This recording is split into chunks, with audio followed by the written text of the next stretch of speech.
جاء تلميذ إلى أستاذه فقال: يا سيدي، علمني كيف أرى رسول الله صلى الله عليه وسلم في رؤياي. ما بتصليش على النبي معقول صلى الله عليه وآله وسلم؟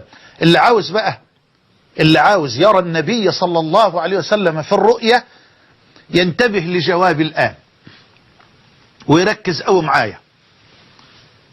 جاء تلميذ إلى أستاذه فقال: يا سيدي، علمني كيف أرى حبيبي رسول الله صلى الله عليه وسلم في رؤياي. يا الله، اللهم لا تحرمنا يا رب، اللهم لا تحرمنا بحبنا له وإن قصرت أعمالنا. خلي بال حضرتك من الجواب أنه في غاية الأهمية.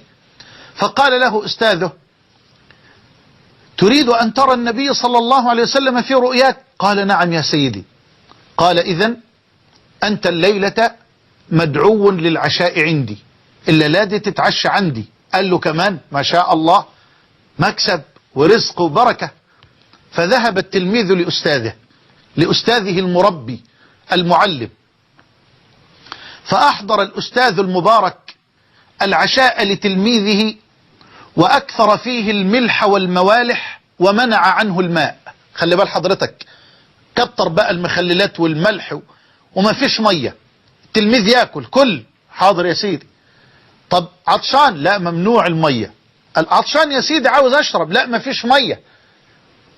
حاضر، كل حاضر. طب علمني يا سيدي. قال: لا، مش دلوقتي، لن أعلمك الآن. إمتى؟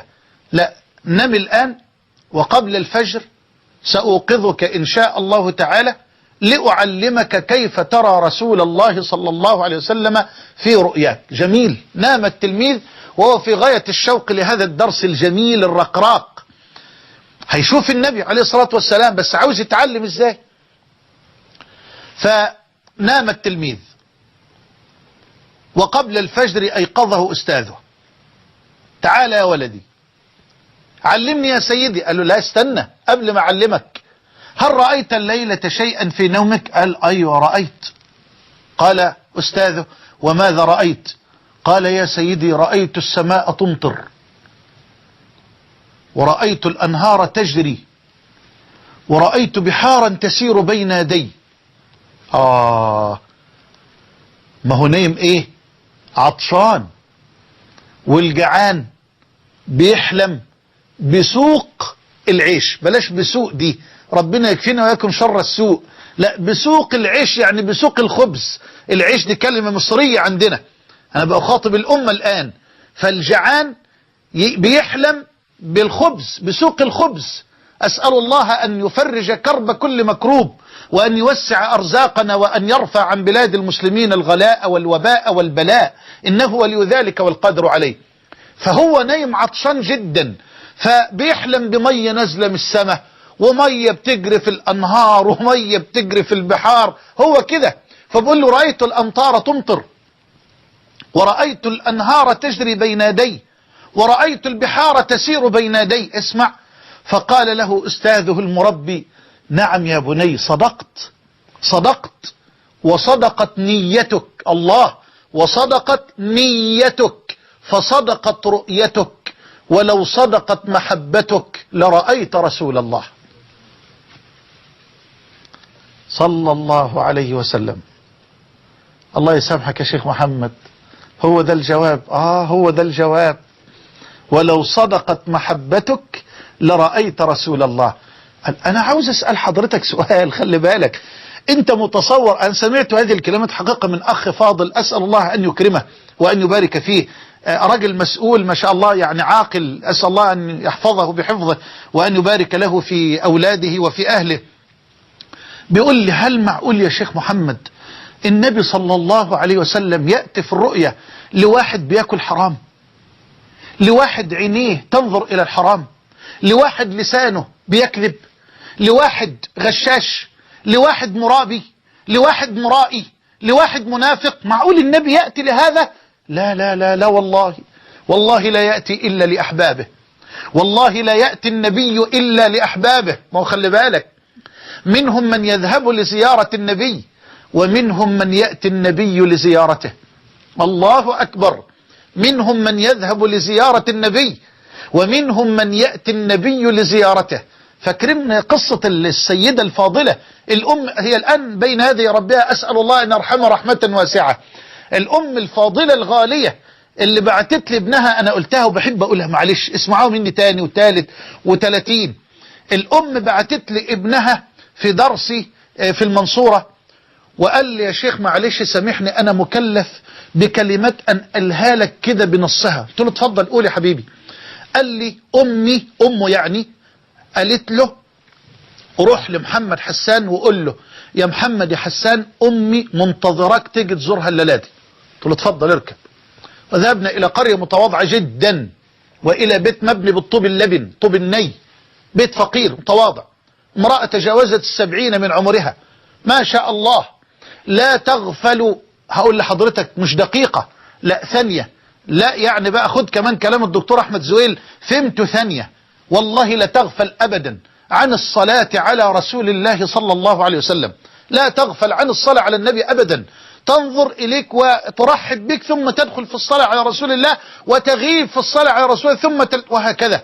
يعني شعرت بضآلة شديدة وحقارة شديدة جدا تجي إلى جوار هذه الأم الغالية الفاضلة. سبحان الله.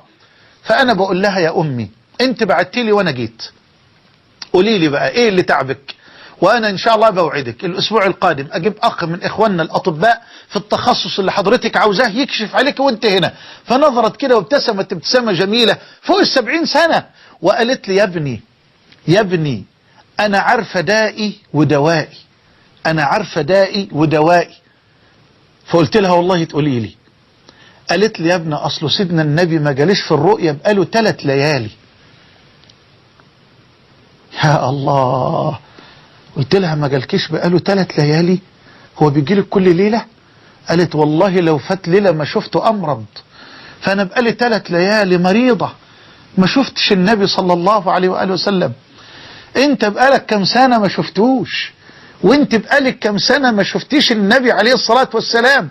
القضية يا اخوانا احنا بكاشين كبار، معلش سامحونا، احنا بكاشين كبار. يقول لك احنا بتوع النبي يا جدع، واحنا حبايب النبي واللي يحب النبي ذوق. هي عربية ترمس مش عربية لب، ده محبة صادقة. والذي يعلم الصادق من الكاذب وهو الملك الذي يعلم خائنة الأعين وما تخفي الصدور. ده المحبة، ده موضوع كبير. ده المحبة دي شطر العبودية، ده حب وذل، كمال الحب مع كمال الذل. هذه عبودية. ومحبتنا لرسول الله إنما هي محبة تابعة لمحبتنا لربنا جل وعلا. فالمحبة ده موضوع كبير. انت متصور اما قلت لحضرتك صدقت نيتك فصدقت رؤيتك، ولو صدقت محبتك لرأيت رسول الله، متصور ان دي كلمة سهلة؟ طب بس حقق انت المحبة، حققي انت المحبة يا اختاه ويا اماه، وورب الكعبة ستسعدين بالنظر الى وجه الحبيب رسول الله. فهو القائل من رآني في المنام فقد رآني حقا، فإن الشيطان لا يتمثل بي. اسمع الرواية تاني، من رآني في المنام. يا سلام، نعمة والله من أعظم النعم ومن أجل النعم.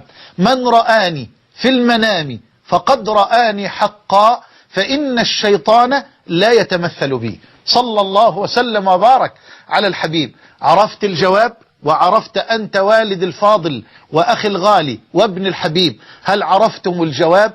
كيف نرى حبيب الله وسيدنا رسول الله صلى الله عليه وسلم؟ الاتباع والمحبة. كلمتين وعشان ما تنساش وما كترش عليك. الاتباع والمحبة. الاتباع، والاتباع ثمرة المحبة، الاتباع ثمرة الحب. من يدعي حب النبي ولم يفد من هديه فسفاهة وهراء. فالحب أول شرطه وفروضه، إن كان صدقا طاعة ووفاء. لا تاني يا مولانا، تاني ما تضحكش علينا، الكلمتين دول تاني. لأن دول أصول. طب اسمع تاني، بس أنا زعلان لأن معقول تسمع الجواب عن النبي بالكيفية دي وما تصليش على النبي صلى الله عليه وآله وسلم. قال المحب الصادق من يدعي حب النبي ولم يفد من هديه فسفاهة وهراء. فالحب أول شرطه وفروضه، إن كان صدقا طاعة ووفاء. صلى الله على حبيب قلبي، صلى الله على حبيب قلبي، صلى الله على حبيب قلبي وروحي رسول الله. اللهم لا تحرمنا من رؤيته في دنيانا، ولا تحرمنا من صحبته في أخرانا، ولا تحرمنا صحبته في الفردوس الأعلى بحبنا له وإن قصرت أعمالنا يا أرحم الراحمين. روى البخاري ومسلم من حديث أنس أن رجلا أتى النبي صلى الله عليه وآله وسلم فقال: يا رسول الله، متى الساعة؟ فقال الحبيب: وماذا أعددت لها؟ أنت عملت إيه للساعة؟ قال: ما أعددت لها كثير عمل إلا أني أحب الله ورسوله. الله أكبر. والله يا رسول الله ما فيش عمل كثير يعني، والله ما أعددت لها كثير عمل غير أني أحب الله ورسوله. فقال الحبيب: المرء مع من أحب. مش بقول لحضرتك المحبة مش كلمة؟